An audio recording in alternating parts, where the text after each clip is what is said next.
Hello friends, मैं अरविंद। पिछली video में हमने भाग एक में संघ और राज्य क्षेत्रों का अनुच्छेद 1 से 4 के अंतर्गत विस्तार पूर्वक अध्ययन किया था। यदि अभी तक आपने हमारी पिछली वीडियो को नहीं देखा है तो हमारे चैनल की प्लेलिस्ट में जाकर देख सकते हैं। और इसी तरह की वीडियो पाने के लिए हमारे चैनल को सब्सक्राइब कर लीजिए और बेल आइकन को भी प्रेस कर लीजिए। तो शुरू करते हैं आज की इस वीडियो में। हम भाग 2 नागरिकता के विषय पर चर्चा करेंगे आज। तो जानते हैं नागरिकता क्या है। दोस्तों, मैं बताना चाहूँ तो बेसिकली नागरिकता जो है किस आधार पर किसी व्यक्ति को देश का मूल व्यक्ति माना जाएगा, इससे संबंधित जो है कुछ क्राइटेरिया और नियम कानून होते हैं जिसे नागरिकता के अंतर्गत जानते हैं। तो वह क्राइटेरिया और नियम कानून क्या हैं, जानते हैं भाग 2 के अंतर्गत। भाग दो में नागरिकता संबंधी प्रावधान किए गए हैं और यह नागरिकता संबंधी जो प्रावधान है अनुच्छेद 5 से 11 के अंतर्गत किए गए हैं। तो दोस्तों, याद रखना ये पॉइंट जो भाग 2 में है, नागरिकता संबंधी प्रावधान किए गए हैं और नागरिकता संबंधी जो प्रावधान हैं वो अनुच्छेद 5 से 11 के अंतर्गत किए गए हैं।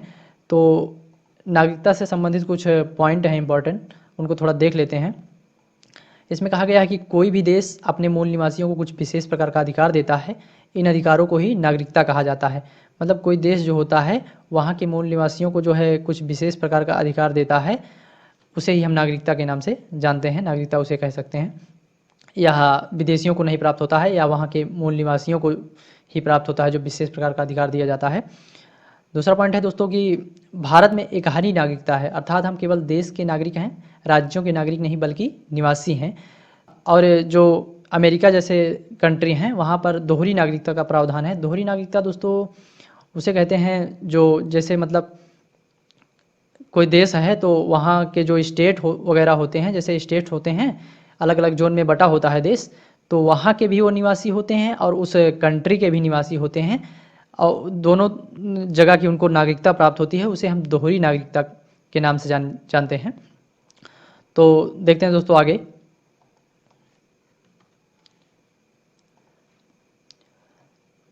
अगला पॉइंट है दोस्तों, भारत में नागरिकता ब्रिटेन से लिया गया है। नागरिकता संबंधी जो प्रावधान भारत के संविधान में किया गया है वह ब्रिटेन से लिया गया है।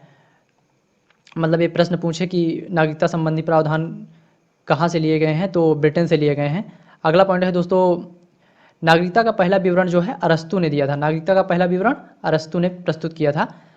याद रखना दोस्तों, ये पॉइंट बहुत ही महत्वपूर्ण है। नागरिकता में पहली बार संशोधन जो है 1986 में किया गया। नागरिकता में जो ये पहली बार संशोधन भाग 2 में किया गया था वह 1986 में किया गया था। भारत की नागरिकता जो है 1955 के अधिनियम पर आधारित है। भारत की जो ये नागरिकता है, नागरिकता संबंधी प्रावधान किए गए हैं, यह 1955 के ही अधिनियम पर सभी आधारित हैं। नागरिक होने के कारण पैन कार्ड, आधार कार्ड दिया जाता है। गैर नागरिक को यह सुविधा उपलब्ध नहीं होती है। मतलब नागरिक होने के नाते ही पैन कार्ड, आधार कार्ड, वोटर आईडी वगैरह ये सब जो दिए जाते हैं वह नागरिक को ही अवेलेबल होते हैं, या गैर नागरिक को ये सब चीज़ें जो है अवेलेबल नहीं होती हैं। तो आगे देखते हैं दोस्तों। अनुच्छेद 5 में कहा गया है दोस्तों कि संविधान के प्रारंभ में नागरिकता। संविधान के प्रारंभ में नागरिकता से तात्पर्य है दोस्तों कि जब संविधान बनकर तैयार हो गया था 26 नवंबर 1949 को, तभी नागरिकता संबंधी कुछ प्रावधान लागू कर दिए गए थे। आर्टिकल 5 से 9 तक जो है नागरिकता संबंधी जो प्रावधान है वह तभी लागू कर दिए गए थे। तो इसके कहने का मतलब यह है कि संविधान के प्रारंभ में नागरिकता, जब यानी कि संविधान बनकर तैयार हुआ तब नागरिकता संबंधी कुछ प्रावधान लागू कर दिए गए थे। और वह कौन कौन से हैं उसके अनुसार, मतलब यह वह कौन कौन से क्राइटेरिया हैं जिसके अनुसार मतलब उस समय नागरिकता दी जाती थी। तो कौन कौन से हैं जानते हैं।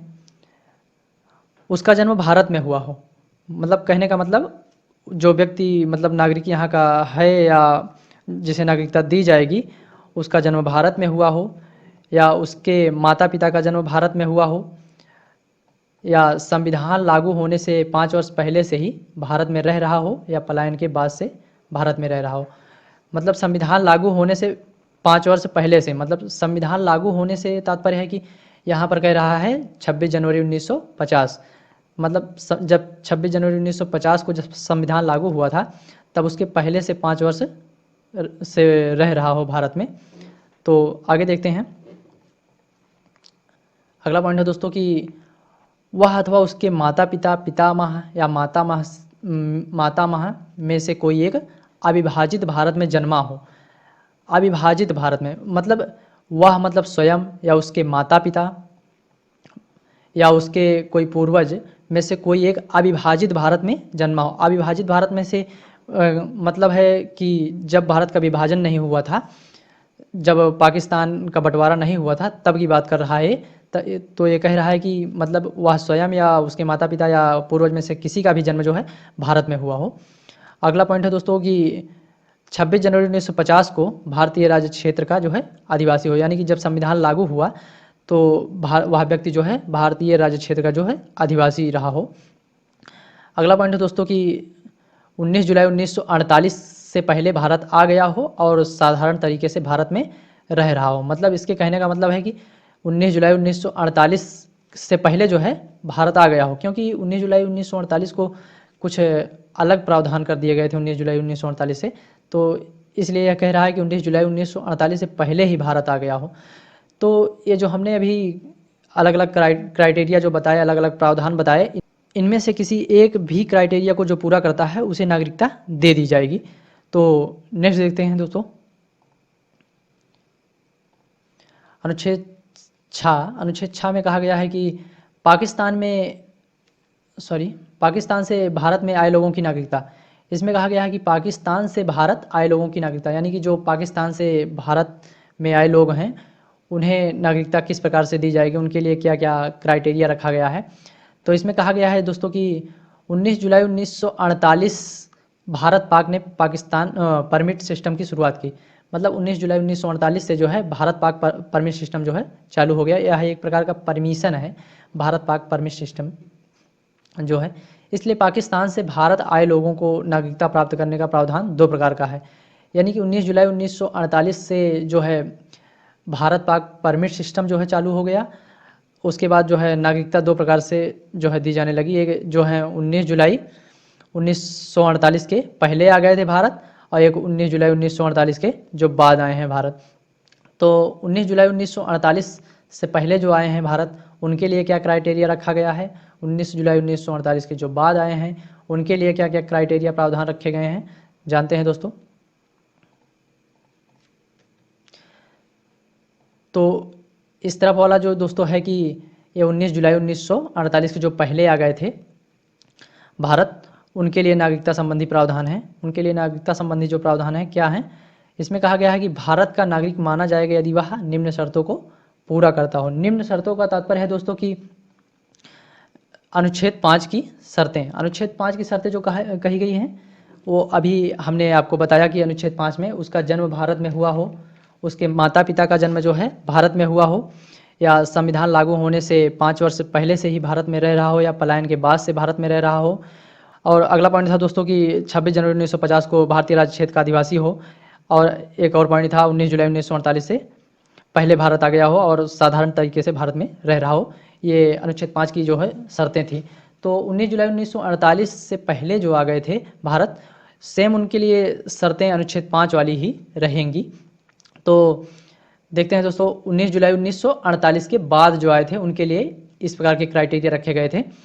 तो इसमें कहा गया था कि यदि वह या माता पिता या पूर्वज का जन्म भारत में हुआ हो, मतलब वह स्वयं व्यक्ति या उसके माता पिता या पूर्वज का जन्म जो है भारत में हुआ हो।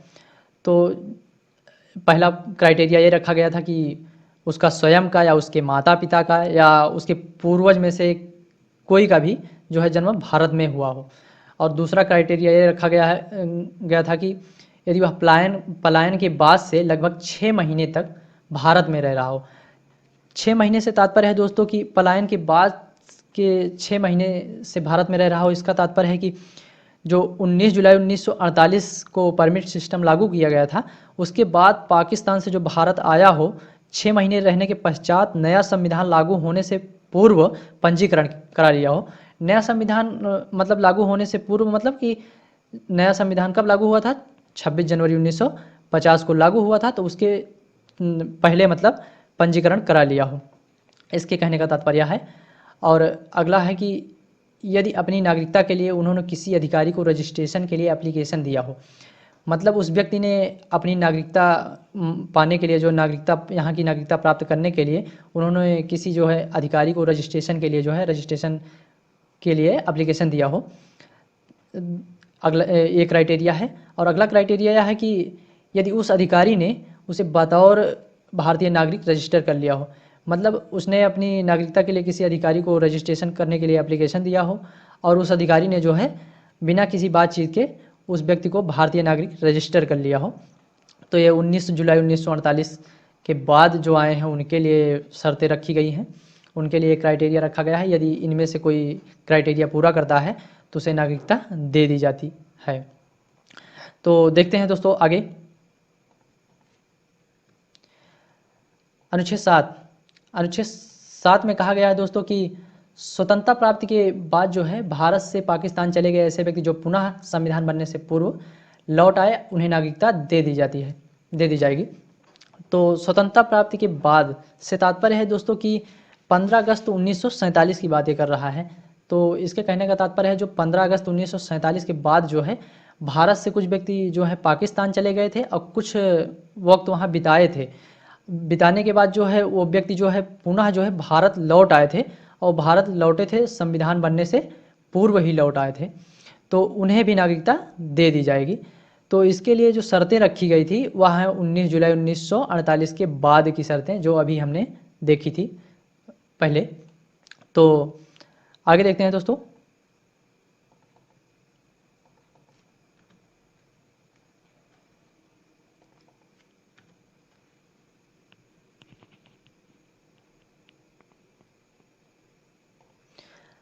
अनुच्छेद 8। अनुच्छेद 8 क्या कहता है? भारतीय क्षेत्र के बाहर निवास कर रहे ऐसे व्यक्ति की नागरिकता, मतलब भारतीय क्षेत्र के जो बाहर निवास कर रहे हैं उनके लिए इसमें नागरिकता का प्रावधान किया गया है। उन्हें किस प्रकार से नागरिकता दी जाएगी, उनके लिए क्या क्या क्राइटेरिया हैं, तो इसमें इस बात का उल्लेख किया गया है। तो क्या क्या कहा गया है देखते हैं। इसमें कहा गया है कि यदि वह मतलब वह स्वयं व्यक्ति या उसके माता पिता में से कोई पूर्वज में से कोई अविभाजित भारत में जन्मा हो और भारत के बाहर निवास कर रहा हो तो वह भी आवेदन कर भारत के नागरिक के रूप में पंजीकरण कर सकता है। कहने का मतलब दोस्तों है कि मतलब वह व्यक्ति जो स्वयं है या उसके माता पिता या पूर्वज में से कोई भी अगर भारत में जन्मा हो, जो अविभाजित भारत है, अविभाजित भारत मतलब पाकिस्तान का विभाजन नहीं हुआ था तब जन्मा हो और भारत के अब कहीं जो है इतनी समय जैसे वर्तमान में या मतलब जब की बात ये कर रहा है तो भारत के बाहर निवास कर रहा हो, वह भी आवेदन कर भारत के नागरिक के रूप में पंजीकरण कर सकता है। तो अगला पॉइंट है दोस्तों, कहा गया है कि विदेशी भ्रमण एवं नौकरी करने पर भारत की नागरिकता समाप्त नहीं होगी। दोस्तों बहुत से लोग हैं जो यूएसए यूएई में जॉब करने के उद्देश्य से जाते हैं, तो उनके लिए बात कही गई है कि विदेशी भ्रमण या कहीं मतलब किसी अन्य कंट्री में घूमने जाते हैं, भ्रमण करने जाते हैं, तो उनके लिए बात कही गई है। तो इसमें कहा गया है कि विदेशी भ्रमण एवं नौकरी करने पर कहीं भी बाहर भारत की नागरिकता समाप्त नहीं होगी। तो दोस्तों अगला पॉइंट देखते हैं। अनुच्छेद 9। अनुच्छेद 9 में कहा गया है कि विदेशी नागरिकता स्वेच्छा से ग्रहण कर लेने पर भारत की नागरिकता स्वतः समाप्त हो जाएगी। अनुच्छेद 9 में 9 के कहने का तात्पर्य है कि जो जब आप विदेशी नागरिकता अगर अपने आप से ग्रहण कर लेते हैं, अपने मन से ग्रहण कर लेते हैं, तो आपकी नागरिकता को नष्ट करने की कोई आवश्यकता नहीं, वह स्वतः ही समाप्त हो जाएगी। तो इसमें इस बात का जिक्र किया गया है। आगे देखते हैं दोस्तों। अनुच्छेद 10। अनुच्छेद 10 में कहा गया है कि किसी नागरिक की नागरिकता का अधिकार संसद द्वारा बनाई गई विधि के अतिरिक्त किसी अन्य प्रकार से छीना नहीं जा सकता। इसमें कहा गया है दोस्तों कि संसद द्वारा अगर कोई विधि बनाई जाएगी तभी आपकी नागरिकता जो है छीनी जा सकती है, अन्यथा और कोई विधि नहीं है आपकी नागरिकता जो कोई छीन सके। तो इसमें कहा गया है कि भारत सरकार जो है, भारत सरकार आदेश द्वारा निम्नलिखित में से किसी एक भी आधार पर किसी भारतीय नागरिक को नागरिकता से वंचित कर सकती है। मतलब भारत सरकार जो है ये जो नीचे दिए गए हैं इनमें से किसी भी आदेश किसी भी मतलब आधार पर नागरिकता को भारतीय नागरिक से वंचित कर सकती है। तो वह कौन कौन से क्राइटेरिया हैं, किसके आधार पर भारत सरकार किसी व्यक्ति को नागरिकता से वंचित करेगी देखते हैं। पहला पॉइंट है, इसमें कहा गया है कि भारतीय संविधान के प्रति अनिष्ठा प्रदर्शित करने पर, यानी कि भारतीय संविधान के प्रति आप रुचि रखिए, अनिष्ठा प्रदर्शित यदि करेंगे, भारतीय संविधान का विरोध करेंगे या कुछ करेंगे जैसे, तो तब भी आप भारत सरकार जो है आपकी नागरिकता छीन सकती है, ऐसा कोई आदेश दे सकती है। दूसरा पॉइंट है कि युद्ध काल में शत्रु की सहायता करने पर, युद्ध काल मतलब जैसे कि भारत पाकिस्तान का युद्ध चल रहा हो, तो आप पाकिस्तान का सपोर्ट करने लगें या पाकिस्तान के फेवर में बोलने लगें, तब भी भारत सरकार ऐसा आदेश दे सकती है कि आपकी नागरिकता को वहीं समाप्त किया जा सकता है। अगला पॉइंट देखते हैं दोस्तों। अगला पॉइंट है दोस्तों कि गलत तरीके या धोखे से नागरिकता प्राप्त करने पर, गलत तरीके या धोखे से नागरिकता प्राप्त करने से तात्पर्य है कि जब आपने नागरिकता प्राप्त की है, आपने गलत डॉक्यूमेंट का यूज किया है, आपने धोखा दिया है, धोखे से नागरिकता ग्रहण कर ली है, यदि बाद में इस बात का खुलासा होता है, तब भी आपकी नागरिकता जो है समाप्त हो जाएगी। अगला पॉइंट है दोस्तों कि भारतीय महिला द्वारा विदेशी नागरिक से विवाह करने पर, मतलब यदि कोई भारतीय महिला जो है विदेशी नागरिक से शादी कर लेती है तो उसकी भी नागरिकता समाप्त हो जाएगी। अगला, देशीकरण पंजीकरण द्वारा नागरिकता प्राप्त करने के 5 वर्ष से अंदर किसी अन्य देश द्वारा 2 वर्ष की सजा पाने पर, मतलब देशीकरण या पंजीकरण होता है तो उसके द्वारा यदि नागरिकता आप प्राप्त करते हैं तो 5 वर्ष के अंदर, मतलब नागरिकता जब आप प्राप्त कर लेते हैं देशीकरण या पंजीकरण द्वारा, तो अगर उस ड्यूरेशन में अगर 5 वर्ष के अंदर किसी देश के द्वारा आपको सज़ा दे दी जाएगी, तब भी आपकी नागरिकता समाप्त हो जाएगी। यदि आपने कोई गुनाह किया होगा तभी आपको सज़ा दी जाएगी। तो इस आधार पर भी भारत सरकार नागरिकता आदेश देकर आपको आपकी नागरिकता छीन सकती है।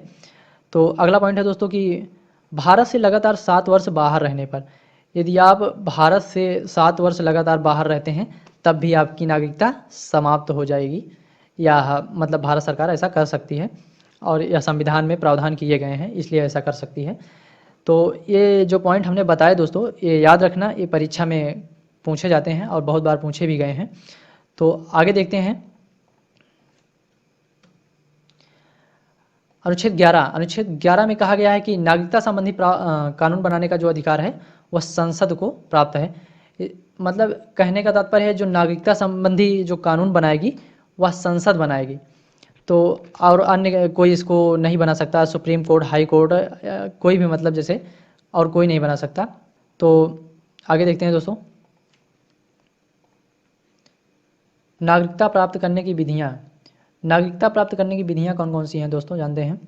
नागरिकता प्राप्त करने की विधियाँ जो हैं नागरिकता अधिनियम 1955 पर ही अभी आधारित हैं, जो नागरिकता अधिनियम 1955 में बनाया गया था, तो सिटीजनशिप एक्ट 1959। तो इसके आधार पर दोस्तों नागरिकता प्राप्त करने की 5 विधियाँ हैं। जन्म के आधार पर, वंश के आधार पर, पंजीकरण द्वारा, देशीकरण द्वारा, भूमि विस्तार द्वारा, इन 5 आधार पर नागरिकता प्राप्त करने की विधियाँ अवेलेबल हैं। इन 5 आधार पर आप नागरिकता प्राप्त कर सकते हैं। आगे देखते हैं दोस्तों।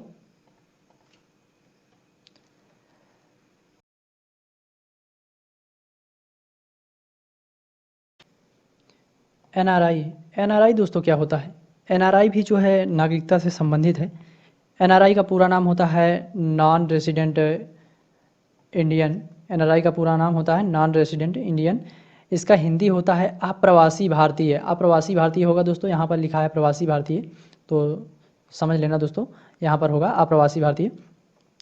तो ये अप्रवासी भारतीय जो हैं ये भारतीय मूल के ही लोग होते हैं। बेसिकली ये भारत से बाहर रह रहे होते हैं, मतलब भारतीय मूल के ऐसे व्यक्ति जो भारत से बाहर रह रहे हों, वो किसी बिजनेस के सिलसिले में या जॉब के सिलसिले में किसी अन्य कंट्री में रह रहे हों, तो उन्हें एनआरआई कहा जाता है।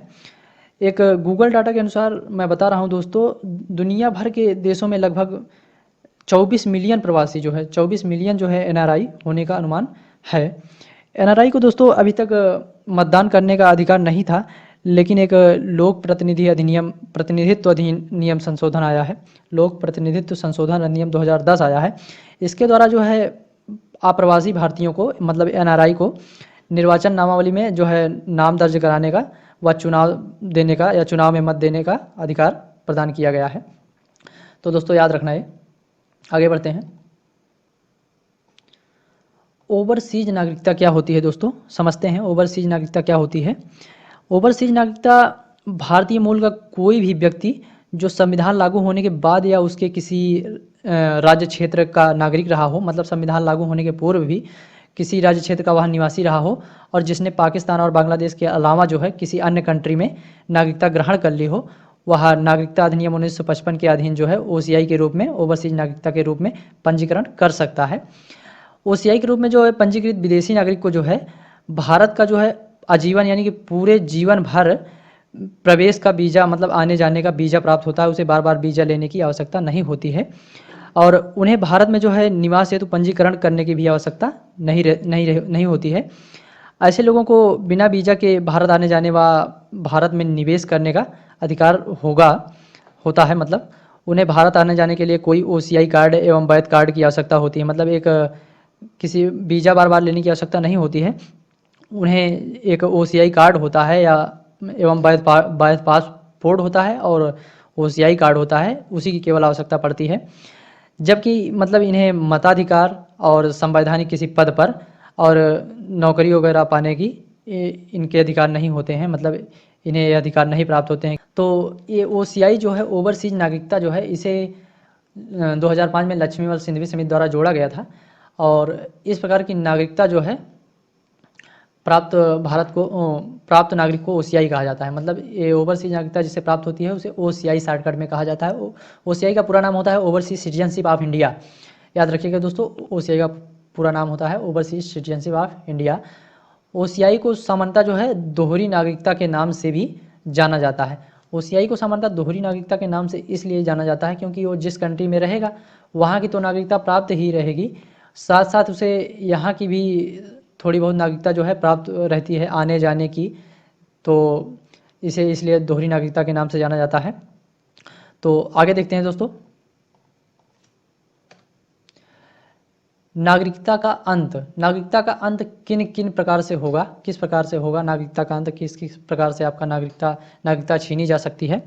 तो देखते हैं किस किस प्रकार से आपकी नागरिकता समाप्त की जा सकती है। पहला है कि किसी विदेशी राज्य की नागरिकता स्वेच्छा से स्वीकार कर लेने पर, इसमें यह अनुच्छेद 9 में इसका वर्णन किया गया है।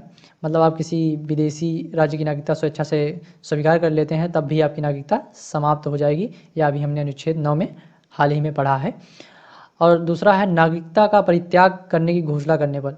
यदि आप ऐसी कोई घोषणा करते हैं कि हाँ मैं भारत की या किसी अन्य कंट्री तो मुझे नहीं पता है, लेकिन आप ऐसी कोई घोषणा करते हैं कि हाँ मैं भारत की नागरिकता त्याग रहा हूँ, तब भी आपकी नागरिकता जो है समाप्त हो जाएगी। और अगला है दोस्तों, संसद द्वारा बनाई गई विधि के द्वारा। संसद द्वारा बनाई गई विधि के द्वारा मतलब कि इसका वर्णन जो है अनुच्छेद 10 में किया गया है। अनुच्छेद 10 में अभी हमने देखा था अनुच्छेद 10 क्या है, तो देखते हैं अनुच्छेद 10 क्या है। फिर से दोबारा देख लेते हैं क्या हमने बताया था अनुच्छेद 10 में। तो यहाँ पर हमने बताया था अनुच्छेद 10 यही है, किसी नागरिक को नागरिकता का अधिकार संसद द्वारा बनाई गई विधि के अतिरिक्त किसी अन्य प्रकार से नहीं छीना जा सकता। वह संसद द्वारा बनाई गई विधि कौन कौन सी है जिसके प्रकार छीना जा सकता है, तो वो ये है भारतीय संविधान के प्रति अनिष्ठा प्रदर्शित करने पर, यानी आपकी भारतीय संविधान के प्रति अनिष्ठा प्रदर्शित करते हैं या युद्ध काल में शत्रु की सहायता करते हैं। और दोस्तों है गलत तरीके या धोखे से नागरिकता प्राप्त करते हैं तब भी आपकी नागरिकता समाप्त हो जाएगी। भारतीय महिला द्वारा विदेशी नागरिकता से विवाह करते हैं तब भी आपकी नागरिकता समाप्त हो जाएगी भारतीय महिला की। और देशीकरण या पंजीकरण द्वारा नागरिकता प्राप्त करने के अगर 5 वर्ष अंदर किसी अन्य कंट्री से आप सजा पा जाते हैं तब भी आपकी नागरिकता समाप्त हो जाएगी। और भारत से लगातार 7 वर्ष बाहर आप रहते हैं तब भी आपकी नागरिकता समाप्त हो जाएगी। ये हमने अनुच्छेद 10 में बताया था, इसकी चर्चा हाल ही में अभी की थी, तो दोबारा हमने कर ली। तो आगे चलते हैं दोस्तों, हम नागरिकता का अंत देख रहे थे। तो यहाँ पर संसद द्वारा बनाई गई विधि के द्वारा भी नागरिकता का अंत हो सकता है। इसके आगे देखते हैं दोस्तों नागरिकता से संबंधित जो महत्वपूर्ण अनुच्छेद हमने देखे, इसको हम एक बार रिवीजन कर लेते हैं। जैसा कि अनुच्छेद 5 में जो है संविधान लागू होने के समय नागरिकता, यानी कि प्रारंभ में जो नागरिकता का प्रावधान किया गया था, संविधान जब लागू हुआ था, वो अनुच्छेद 5 में बात कही गई है। अनुच्छेद 6 में जो बात कही गई है पाकिस्तान से पाकिस्तान से भारत को प्रव्रजन करने वाले व्यक्तियों की नागरिकता, जो पाकिस्तान से भारत आए थे उनके लिए नागरिकता का प्रावधान अनुच्छेद 6 में किया गया है। उनको किस किस प्रावधान पर नागरिकता दी जाएगी। अनुच्छेद 7 में कहा गया है कि जो मतलब पाकिस्तान को चले गए और फिर भारत वापस लौट आए, उन्हें नागरिकता किस प्रकार से दी जाएगी। और अनुच्छेद 8 में कहा गया है कि भारत के बाहर रहने वाले भारतीय उद्भव के कुछ व्यक्तियों की नागरिकता, मतलब भारत से अगर कोई व्यक्ति बाहर रह रहा है, वह भारतीय मूल का व्यक्ति है, मतलब उसका जन्म भारत में ही हुआ है, तो उसके लिए नागरिकता का प्रावधान किस प्रकार से किया गया है, वह किस प्रकार से नागरिकता ग्रहण कर सकता है भारत की।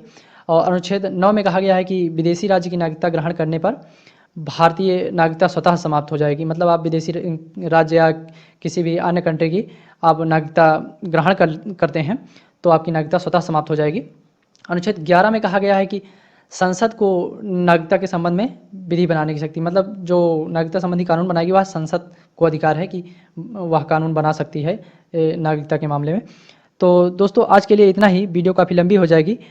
अगली वीडियो में हम दोस्तों जानेंगे कुछ टॉपिक्स, समझ लेते हैं कौन कौन से जानेंगे। अगले वीडियो में हम दोस्तों जानेंगे CA, NRC, NPR और वीज़ा और पासपोर्ट जो हैं ये भी नागरिकता से संबंधित हैं, इसको भी हम जान लेंगे। इसके बारे में हम दोस्तों आगे की वीडियो में जो है डिटेल से चर्चा करेंगे। तो ये नागरिकता से संबंधित है, इसलिए इनकी हम चर्चा करेंगे। तो मिलते हैं दोस्तों नेक्स्ट वीडियो में।